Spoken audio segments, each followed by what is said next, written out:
Hello नमस्कार जय श्री राम साथियों। आप सभी साथियों का एसएससी जीडी इम्पोर्टेंट जीके की क्लास में स्वागत वंदन आभार।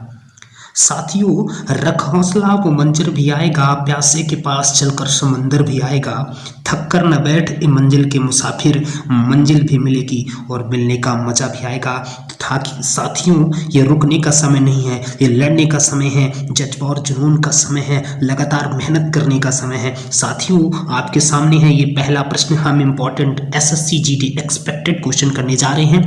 25 क्वेश्चन आपको करवाऊंगा, लेकिन उस क्वेश्चनों के साथ साथ सारे क्वेश्चनों को तोड़ मोड़ करके बहुत सारी जानकारी आपके सामने होगी। तो पहला प्रश्न है आपके सामने, लोकसभा का पहला आम चुनाव किस वर्ष हुआ था? जी हाँ साथियों, लोकसभा का पहला आम चुनाव किस वर्ष हुआ था? ऑप्शन ए है 1949, ऑप्शन बी है 1952, ऑप्शन सी है 1950, ऑप्शन डी है 1954। तो इसका आंसर हो जाएगा 1952 में लोकसभा का पहला आम चुनाव हुआ था। जी हाँ साथियों, 1952 में लोकसभा का पहला आम चुनाव हुआ था। साथियों, एक बात और आपको ध्यान रखनी है, योजना आयोग ये भी ध्यान रखना कि योजना आयोग की स्थापना कब हुई थी। ये ध्यान रखना है, योजना आयोग जिसके प्रमुख पीएम होते हैं, योजना आयोग की स्थापना 15 मार्च, ये भी ध्यान रखना है आपको, 15 मार्च 1950 को हुई थी। वर्तमान में इसका नाम 1 जनवरी 2015 को बदल दिया गया है। कमेंट बॉक्स में आपको बताना है कि योजना आयोग का नाम बदलकर क्या कर दिया गया है। 1 जनवरी 2015 को इसका नाम बदल दिया गया है, ये आपको बताना है। तो लोकसभा का पहला आम चुनाव किस वर्ष हुआ था? 1952 में हुआ था। योजना आयोग मैंने बताया आपको, इसके अध्यक्ष पीएम होते हैं। 15 मार्च 1950 को इसकी स्थापना हुई थी। इसका नाम बदल करके अब 1 जनवरी 2015 को बदल दिया गया है, ये भी आपको ध्यान रखना है। दोस्तों, एक सीएसओ होता है, केंद्रीय सांख्यिकी संगठन, सेंट्रल स्टैटिक्स ऑर्गेनाइजेशन, इसकी स्थापना कब हुई थी? 1951 में, ये भी आपको ध्यान रखना है। चलिए चलते हैं अगले प्रश्न की तरफ। अगला प्रश्न है आपके सामने है अगला प्रश्न, मानव शरीर में संक्रमण को रोकने के लिए मदद करने वाला विटामिन है। ऑप्शन ए है विटामिन ए, ऑप्शन बी है विटामिन बी, ऑप्शन सी है विटामिन सी, ऑप्शन डी है विटामिन जी। तो आंसर क्या हो जाना चाहिए साथियों? मानव शरीर में संक्रमण को रोकने के लिए विटामिन ई। क्या साथियों ध्यान रखना है, मानव शरीर में संक्रमण को रोकने के लिए विटामिन ई आवश्यक है। आपको ध्यान रखनी है, इन जो vitamin A, vitamin B, vitamin C, vitamin D, vitamin E और विटामिन जो के हैं, इनके रासायनिक नाम पूछे जाते हैं, ये भी आपको ध्यान रखने हैं। विटामिन ए का रासायनिक नाम होता है रेटिनॉल, ये ध्यान रखना है आपको। विटामिन ए का रासायनिक नाम होता है रेटिनॉल, ये भी ध्यान रखना है आपको। क्या साथियों, मैं आपको बताया विटामिन ए का रासायनिक नाम रेटिनॉल, ये भी ध्यान रखना है, रेटिनॉल हो जाएगा। विटामिन बी का रासायनिक नाम क्या होता है? थायमीन, ये भी ध्यान रखना आपको। विटामिन बी का रासायनिक नाम थायमीन होता है। विटामिन सी का रासायनिक नाम क्या हो जाएगा साथियों? स्कारबिक, ये भी ध्यान रखना है, इसका रासायनिक नाम हो जाता है स्कारबिक, ये भी ध्यान रखना है। ये सारे रासायनिक नाम एसएससी की विभिन्न परीक्षाओं में पूछे जा चुके हैं, इसलिए मैं आपको करवा दे रहा हूँ। स्कारबिक हो जाएगा। विटामिन डी का रासायनिक नाम क्या हो जाएगा साथियों? कैल्सीफेरॉल, ये भी आपको ध्यान रखना है। विटामिन डी का रासायनिक नाम क्या हो जाएगा? कैल्सीफेरॉल, ये भी आपको ध्यान रखना है, क्या हो जाएगा? कैल्सीफेरॉल, ये भी आपको ध्यान रखना है, कैल्सीफेरॉल। विटामिन ई का रासायनिक नाम क्या हो जाएगा साथियों? टोकोफेरॉल, क्या ध्यान रखना है? टोकोफेरॉल, क्या हो जाएगा? टोकोफेरॉल। जी हाँ साथियों, क्या हो जाएगा? टोकोफेरॉल, ये भी आपको ध्यान रखना है। विटामिन के का रासायनिक नाम क्या होता है साथियों? ये भी आपको ध्यान रखना है, फिलोक्विनिन होता है। क्या होता है साथियों? विटामिन डी का रासायनिक नाम होता है फिलोक्विनोन, क्या होता है? फिलोक्विनोन, क्या होता है? फिलोक्विनोन, ये आपको ध्यान रख लेना है। एक बार आपको मैं फिर से रिवीजन करवा देना चाहता हूँ। मानव शरीर में संक्रमण को रोकने के लिए मदद करने वाला विटामिन क्या हो जाएगा? विटामिन ए, इसका आंसर हो जाएगा। विटामिन ए का रासायनिक नाम रेटिनॉल होता है। विटामिन बी का रासायनिक नाम थायमीन होता है। विटामिन सी का रासायनिक नाम स्कारबिक होता है। विटामिन डी का रासायनिक नाम कैल्सीफेरॉल होता है। विटामिन ई का रासायनिक नाम टोकोफेरॉल होता है। विटामिन यहाँ पे DEA के लिखा हुआ साथियों, के लिखा हुआ, के का हो जाएगा फिलोक्विनिन। इसके लिए एक ट्रिक भी होती है, रथ पर एक ट्रॉफी। क्या ध्यान रखना है, रथ पर एक टॉफी। क्या ध्यान रखना है, रथ पर एक टॉफी। उससे हो जाएगा रस्य हो जाएगा अपने पास। एक मिनट, थोड़ा सा मैं आपको अलग तरीके से बता देना चाहूँ। इस रस से क्या हो जाएगा, रेटिनॉल। क्या हो जाएगा, रेटिनॉल। इस था से क्या हो जाएगा, थायमीन। क्या हो जाएगा, थायमीन। पर से कुछ नहीं है, ए से क्या हो जाएगा साथियों, एस्कॉर्बिक। और इसका से क्या हो जाएगा साथियों, कैल्सीफेरॉल। क्या हो जाएगा, कैल्सीफेरॉल। स्टा से क्या हो जाएगा साथियों, टोकोफेरॉल। क्या हो जाएगा, टोकोफेरॉल। इस एफ से क्या हो जाएगा, फिलोक्विनिन। मेरे हिसाब से आपको सारी बातें ट्रिक के साथ विथ रेफरेंस समझ में आ गई होगी। चलिए चलते हैं अगले प्रश्न की तरफ। इतनी डिटेल कॉफी है ना। अब विटामिन को सारी चीज़ें क्लियर हो गई, कौन कौन सी चीज़ें मैंने आपको बता दी, इसको बिल्कुल आपको दिमाग में रख लेना है। ये SSC की हर एग्जाम में बार बार पूछे जाते हैं। चलिए चलते हैं अगले प्रश्न की तरफ। अगला प्रश्न आपके सामने, संविधान सभा के 1946 के अंतर्गत भारतीय संविधान का निर्माण हुआ था। जी हाँ, संविधान सभा के किस प्लान के अंतर्गत 1946 के अंतर्गत भारतीय संविधान का निर्माण हुआ था?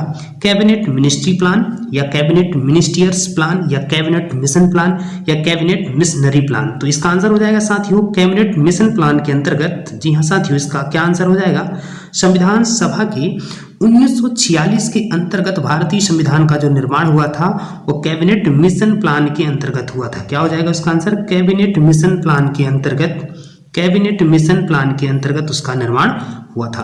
चलिए चलते हैं अगले प्रश्न की तरफ। उत्तर कोरिया तथा दक्षिण कोरिया के बीच सीमा रेखा को क्या कहते हैं? जी हाँ साथियों, उत्तर कोरिया और दक्षिण कोरिया के बीच जो सीमा रेखा है उसको क्या बोलते हैं? ऑप्शन ए रेड क्लिफ रेखा, ऑप्शन बी 49वीं समानांतर रेखा, ऑप्शन सी 38वीं समानांतर रेखा, या ऑप्शन डी 17वीं समानांतर रेखा। तो उत्तर कोरिया और दक्षिण कोरिया के बीच में जो लाइन होती है उसको बोलते हैं अपन 38वीं समानांतर रेखा। क्या बोलते हैं साथियों? 38वीं समानांतर रेखा। रेड क्लिफ रेखा इंडिया और पाकिस्तान के बीच में है, ये भी आपको ध्यान रखना है। यदि कोई आपसे पूछा 49वीं समानांतर रेखा, तो 49वीं समानांतर रेखा USA और कनाडा के बीच में है, ये भी आपको ध्यान रखना है। किसके बीच में? USA और कनाडा के बीच में है, ये भी आपको ध्यान रखना है। कोई आपसे पूछता है 17वीं समानांतर रेखा किन दो देशों के बीच में है, तो आंसर हो जाएगा उत्तरी वियतनाम। क्या हो जाएगा? उत्तरी वियतनाम और दक्षिणी वियतनाम के बीच में, ये भी ध्यान रखना है। क्या हो जाएगा? 17वीं समानांतर रेखा उत्तरी वियतनाम और दक्षिणी वियतनाम के बीच में है, ये भी आपको ध्यान रखना है। वियतनाम हो जाएगा। चलिए चलते हैं अगले प्रश्न की तरफ। अगला प्रश्न है आपके सामने, सेशल्स द्वीप कहाँ स्थित है? जी हाँ साथियों, सेशल्स द्वीप कहाँ स्थित है? तो सेशल्स द्वीप ऑप्शन ए है पूर्वी कैरेबियन सागर, ऑप्शन बी हिंद महासागर, ऑप्शन सी प्रशांत महासागर, ऑप्शन डी भूमध्य सागर। या क्या सेशल्स द्वीप कहाँ स्थित है? पूर्वी कैरेबियन सागर, हिंद महासागर, प्रशांत महासागर या भूमध्य सागर? तो इसका आंसर हो जाएगा हिंद महासागर। जी हाँ साथियों, सेशल्स द्वीप हिंद महासागर में स्थित है। कहाँ स्थित है? हिंद महासागर में। हिंद महासागर का सबसे बड़ा जो द्वीप होता है वो भी ध्यान रखना है, मेडागास्कर होता है। क्या ध्यान रखना है? मेडागास्कर, ये भी आपको ध्यान रखना है। मेडागास्कर जो होता है वो सबसे बड़ा द्वीप होता है। क्या ध्यान रखना है? मेडागास्कर जो होता है वो सबसे बड़ा द्वीप क्या है? सबसे बड़ा द्वीप होता है, ये भी आपको ध्यान रखना है। प्रशांत महासागर का सबसे बड़ा जो गर्त होता है उसको बोलते हैं मेरियाना गर्त। मेरियाना गर्त जिसकी गहराई लगभग 11,000 किलोमीटर होती है, ये भी ध्यान रखना है। 11,000 किलोमीटर होती है अप्रॉक्सीमेटली, ये भी ध्यान रखना है। मेरियाना गर्त की जो लंबाई होती है 11,000 किलोमीटर है। चलिए चलते हैं अगले प्रश्न की तरफ। अगला प्रश्न आपके सामने, संघ लोक सेवा आयोग की नियुक्ति कौन करता है? जी हाँ, संघ लोक सेवा आयोग की नियुक्ति कौन करता है? ऑप्शन ए संसद, ऑप्शन बी राष्ट्रपति, ऑप्शन सी भारत के मुख्य न्यायाधीश, ऑप्शन डी राज्य के राज्यपाल। संघ लोक सेवा आयोग की नियुक्ति कौन करता है? ऑप्शन ए संसद, ऑप्शन बी राष्ट्रपति, ऑप्शन सी भारत के राष्ट्रपति या ऑप्शन डी भारत के राज्य के राज्यपाल। आंसर हो जाएगा राष्ट्रपति। संघ लोक सेवा आयोग की नियुक्ति राष्ट्रपति के द्वारा की जाती है। लार किसके पाचन में मदद करती है? जी हाँ साथियों, लार किसके पाचन में मदद करती है? वसा, स्टार्च, प्रोटीन या विटामिन। लार किसके पाचन में मदद करती है? वसा, स्टार्च, प्रोटीन या विटामिन। तो इसका आंसर हो जाएगा स्टार्च के पाचन में लार मदद करती है। सोडा वाटर की बोतल खोलने पर कौन सी गैस निकलती है? जी हाँ, सोडा वाटर की बोतल खोलने पर कौन सी गैस निकलती है? Option A carbon dioxide, option B hydrogen, option C nitrogen, option D sulphur dioxide. Soda water की बोतल खोलने पर जो गैस निकलती है वो कार्बन डाइऑक्साइड गैस होती है। ब्रह्मांड में सर्वाधिक मात्रा में जो प्रयुक्त गैस पाई, ब्रह्मांड में सर्वाधिक मात्रा में उपस्थित जो गैस होती है वो कौन सी गैस होती है? हाइड्रोजन गैस होती है, जो ब्रह्मांड में सर्वाधिक मात्रा में पाई जाती है। नाइट्रोजन गैस होती है पैकेटों में जो प्रयुक्त होती है, कुरकुरे चिप्स के जो पैकेट होते हैं उनमें प्रयुक्त होती है। तो ये आपको ध्यान रखना है। चलिए चलते हैं अगले प्रश्न की तरफ। यदि वीडियो आपको अच्छी लग रही हो तो हमारे चैनल को लाइक, सब्सक्राइब, शेयर जरूर करिएगा। अगला प्रश्न आपके सामने, निम्नलिखित में से कौन सी गैस अम्ल वर्षा का कारण बन सकती है? जी हाँ, अम्ल वर्षा का कारण कौन सी गैस बनती है? CO यहाँ पे लिख लेना है, एक CO2 लिखा हुआ है, ये ध्यान रखना है, ये CO2 है। CO2, SO2 या CH4। तो इसका आंसर हो जाएगा CO2 जो गैस होती है वो अम्ल वर्षा के लिए कारण बन सकती है। दो गैस ध्यान रखनी है, एक SO2 होती है, एक NO2 होती है, ये भी ध्यान रखना है। चलिए चलते हैं अगला प्रश्न की तरफ। अगला प्रश्न आपके सामने, शरीर के आंतरिक अंगों का परिरक्षण किस उपकरण द्वारा किया जाता है? जी हाँ, शरीर के आंतरिक अंगों का परिरक्षण किस उपकरण द्वारा किया जाता है? इलेक्ट्रोकार्डियोग्राफी या एंडोस्कोप या स्टीरियोस्कोप या माइक्रोस्कोप। शरीर के आंतरिक अंगों का परिरक्षण एंडोस्कोप द्वारा किया जाता है। क्या ध्यान रखना है? शरीर के आंतरिक अंगों का परिरक्षण ये जांच एंडोस्कोप द्वारा की जाती है। चर्चित किताब हेमलेट किसके द्वारा लिखी गई है? जी हाँ साथियों, चर्चित किताब हेमलेट किसके द्वारा लिखी गई है? William Shakespeare, Arthur Koestler, George Bernard Shaw या माइकल एंडरसन। आंसर हो जाएगा विलियम शेक्सपियर। विलियम शेक्सपियर द्वारा चर्चित किताब हेमलेट लिखी गई है, ये भी आपको ध्यान रखना है। चलिए चलते हैं अगले प्रश्न की तरफ। अगला प्रश्न आपके सामने, उबेर कप का संबंध किससे है? उबेर कप का संबंध किससे है? विश्व बैडमिंटन महिला से, विश्व बैडमिंटन पुरुष से या विश्व टेबल टेनिस से या विश्व टेबल टेनिस पुरुष से। उबेर कप का संबंध जो होता है, उबेर कप का संबंध बैडमिंटन से। तो विश्व बैडमिंटन महिला या विश्व बैडमिंटन पुरुष, थोड़ा सा इस प्रश्न में मेरे को कंफ्यूजन है कि उबेर कप का संबंध विश्व बैडमिंटन, मेरे हिसाब से विश्व बैडमिंटन महिलाओं द्वारा उबेर कप किया जाता है। इसमें थोड़ा सा मेरे को कंफ्यूजन है, यदि आप लोगों को पता हो तो मेरे को कमेंट बॉक्स में इसका आंसर जरूर दीजिएगा। उबेर कप का संबंध किससे है तो थोड़ा सा बताइएगा। चलिए चलते हैं, इससे थोड़ा संबंधित कुछ चीज़ें करवा देते हैं। इसमें लिख लीजिएगा आप थोड़ा सा संतोष कप, थोड़ा सा आप कुछ कप लिखवा देता हूँ, कौन कौन से कप किससे संबंधित है। संतोष कप, डूरंड कप, क्या ध्यान रखना है आपको? Durand cup, Merdeka cup, Merdeka cup, ये सारे किससे संबंधित है? फुटबॉल से। किससे संबंधित है? फुटबॉल से। ये फुटबॉल से रिलेटेड सारे कप हैं, ये अभी आपको ध्यान रखना है। संतोष कप, डूरंड कप और मडेका कप। राइडर कप यदि कोई आपसे पूछे, राइडर कप, वॉकर कप, ये सारे गोल्फ से संबंधित होते हैं, ये भी आपको ध्यान रखना है। Irani trophy, Ranji trophy, Duleep trophy cricket से संबंधित है। डेविस कप जो होता है, डेविस कप जो होता है वो किससे संबंधित होता है? डेविस कप का संबंध किससे होता है? टेनिस से, ये भी ध्यान रखना है आपको। डेविस कप का संबंध टेनिस से होता है। चलिए चलते हैं अगले प्रश्न की तरफ। अगला प्रश्न आपके सामने, कौटिल्य का संबंध निम्नलिखित में से किस विश्वविद्यालय से था? साथियों उस प्रश्न का आंसर मैं आप लोग को करवा देता हूं। साथियों इस प्रश्न का आंसर हो जाएगा उबेर कप, जो संबंधित है विश्व बैडमिंटन महिला से ही है। चलिए चलते हैं अगले प्रश्न की तरफ। कौटिल्य का संबंध निम्नलिखित में से किस विश्वविद्यालय से था? वैशाली, नालंदा, पाटलिपुत्र या तक्षशिला से? कौटिल्य का संबंध निम्नलिखित में से किस विश्वविद्यालय से था? तो इसका आंसर हो जाएगा कौटिल्य का संबंध तक्षशिला विश्वविद्यालय से ही था। निम्नलिखित में से किस पदार्थ में सबसे अधिक विशिष्ट ऊष्मा होती है? लोहा, तांबा, पारा और पानी में? निम्नलिखित में से किस पदार्थ में सबसे अधिक विशिष्ट ऊष्मा होती है? आंसर हो जाएगा पानी। पानी में सबसे सर्वाधिक विशिष्ट ऊष्मा होती है। विश्व स्वास्थ्य संगठन WHO की स्थापना कब हुई थी? 1948, 1945, 1946 या 1947? तो विश्व स्वास्थ्य संगठन WHO की स्थापना 1948 में की गई थी। ये भी आपको ध्यान रखना है। ऑप्शन ए इसका राइट आंसर हो जाएगा। निम्नलिखित में से किस सिख गुरु को जहांगीर ने मृत्युदंड दिया था? जी हाँ साथियों, निम्नलिखित में से किस सिख गुरु को जहांगीर ने मृत्युदंड दिया था? इसका आंसर हो जाएगा, पहला ऑप्शन है गुरु किशन, गुरु तेग बहादुर, गुरु गोविंद सिंह या गुरु अर्जुन देव। तो इसका आंसर हो जाएगा निम्नलिखित में से किस सिख गुरु को जहांगीर ने मृत्युदंड दिया था? तो इसका आंसर हो जाएगा गुरु अर्जुन देव को जहांगीर ने मृत्युदंड दिया था। कुछ आपको इन गुरुओं से संबंधित कुछ प्रश्न ध्यान रखने हैं। सिखों के 9वें जो गुरु थे वो क्या थे, कौन से गुरु थे? गुरु तेग बहादुर, ये भी ध्यान रखना है। 9th नंबर कौन थे? गुरु तेग बहादुर, ये भी ध्यान रखना है। गुरु तेग बहादुर जी 9th नंबर के गुरु थे।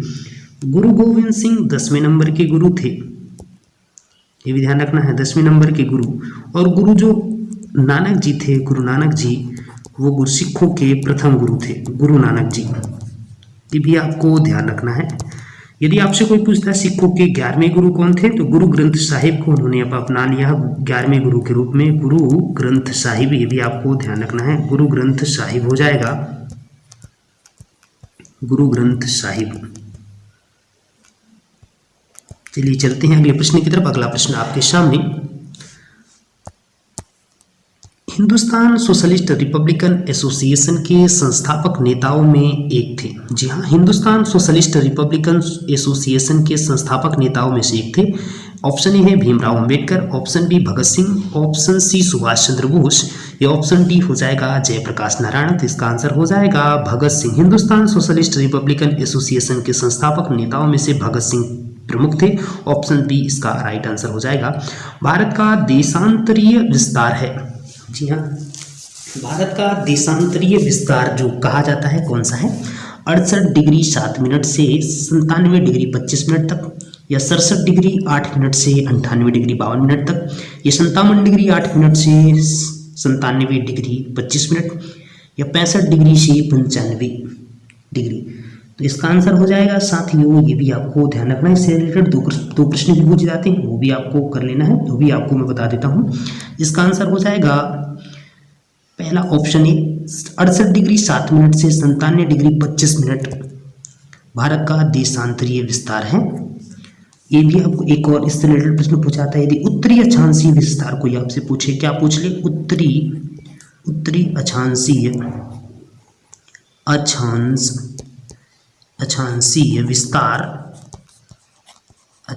विस्तार, तो उसका आंसर क्या आप लोग देंगे? 8 डिग्री 4 मिनट से 37 डिग्री 6 मिनट तक, ये उत्तरी अक्षांशीय विस्तार है। ये जो विस्तार है 68 डिग्री 7 मिनट तथा 97 डिग्री 25 मिनट, ये पूर्वी देशांतरीय विस्तार, इसको क्या बोल देते हैं? इसको अन्य शब्दों में पूर्वीय देशांतरीय विस्तार क्या कह देते हैं? पूर्वी देशांतरीय विस्तार, ये भी आपको ध्यान रखना है। चलिए चलते हैं अगले प्रश्न की तरफ। अगला प्रश्न आपके सामने, निम्न में से कौन सा कर प्रत्यक्ष कर नहीं है? बिक्री कर, संपदा शुल्क, या उपहार कर, या संपत्ति कर? तो इसका आंसर हो जाएगा बिक्री कर प्रत्यक्ष कर नहीं है, बाकी सारे कर प्रत्यक्ष कर होते हैं। संपत्ति कर, इनकम टैक्स कर, ये सारे जो अपन कर होते हैं डायरेक्ट कर के रूप में आते हैं, डायरेक्ट टैक्सेस के रूप में। प्राथमिक क्षेत्र का तात्पर्य क्या है? उद्योग से, व्यापार से, कृषि से, या बैंक से? तो प्राथमिक क्षेत्र में कौन सी चीज़ें आती हैं? जो कृषि से जुड़ी हुई, प्राकृतिक से जुड़ी हुई जितनी चीज़ें हैं वो प्राथमिक क्षेत्र के अंतर्गत आती हैं। द्वितीय क्षेत्र के यदि कोई पूछे अपन से कि द्वितीय क्षेत्र में क्या क्या चीज़ें आती हैं, तो ये भी ध्यान रखना है। क्या लिखना है? द्वितीय क्षेत्र में कौन सी चीज़ें आती हैं? तो द्वितीयक क्षेत्र में अपन को ध्यान रखना है कपड़ा उत्पादन, जो प्राथमिक क्षेत्र से चीज़ें उपयोग डायरेक्टली आने लगती हैं उनको बोलते हैं कपड़ा उत्पादन हो जाएगा। चलिए मैं बोल देता हूँ, आप लोग लिख लीजिएगा। कपड़ा उत्पादन, खाद्य निर्माण, हस्तशिल्प उद्योग और विद्युत जो उत्पादन होता है वो भी द्वितीय क्षेत्र के अंतर्गत आता है। सेवा क्षेत्र की यदि कोई बात करें, व्यापार, होटल, संचार, बैंक, बीमा और संपदा, ये सारी चीज़ें जो होती हैं वो सेवा क्षेत्र के अंतर्गत आती हैं। ये भी आपको ध्यान रखना है क्या आती हैं?